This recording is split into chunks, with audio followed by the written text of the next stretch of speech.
So today we're going to have a very brief look at some of the trends that we're seeing in the cybersecurity industry looking forward over the next 12 months.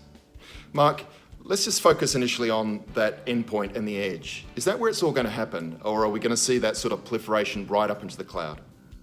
Look, endpoint has a role to play, but it's not the only key control that any organisation should invest in. You just have a look at some of the recent attacks where the supply chain is actively being targeted. There are threats to the cloud environment. But if you purely look at some of the key trends that we've seen from our Global Threat Intelligence report, there's a lot of attacks that are targeting the endpoint, ransomware specifically. So we are seeing that as a key trend. There's a continual advancement of malware, remote access Trojans as well.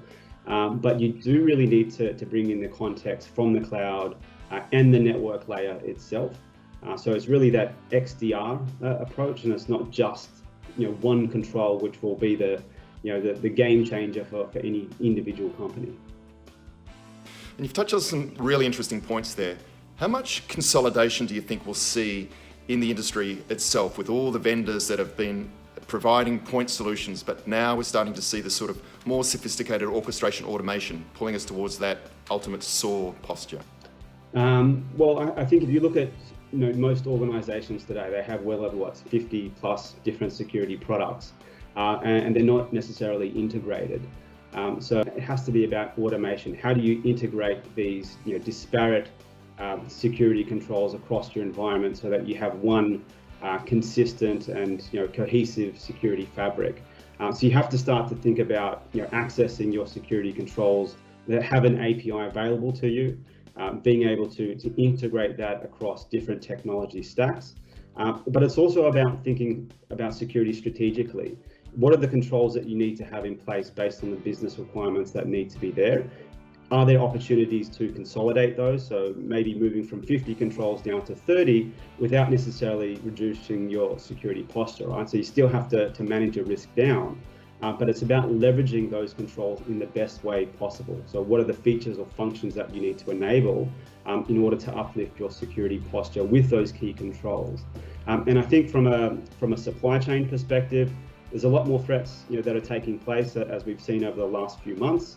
I think organizations have to think about who are the business owners outside that organization. Who are your key partners? Who are your clients? What types of security controls do they have in place? Do they meet your minimum baseline as well? So it really brings in the notion of digital risk management. What are the assets that exist outside of your organization? Do you have the visibility? Do you have the control? And how is that part of your security ecosystem? Fantastic. And Mark, you're one of the key authors of the Global Threat Intelligence Report, an annual report now that comes out around about this time of the year. Some really interesting insights. Can you give us any hints as to what's coming out in the report this year? So some of the key trends that we've seen over the past 12 months.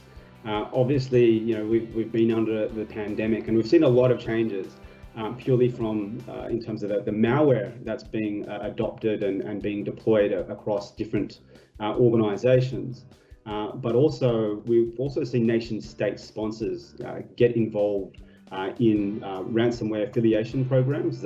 Something that hasn't been seen before, whereby you have certain threat groups who are responsible purely for gaining initial access to compromising systems and networks, but they're actually working with different ransomware operators as well. So we see this notion of big game hunting, where some of these threat actors are targeting based on the scope and scale of an organization, not necessarily about the region. And as a result of that, you see a lot more custom malware. So in our report, we'll touch on some of the new malware that we're starting to see, some of the trends that are happening around that.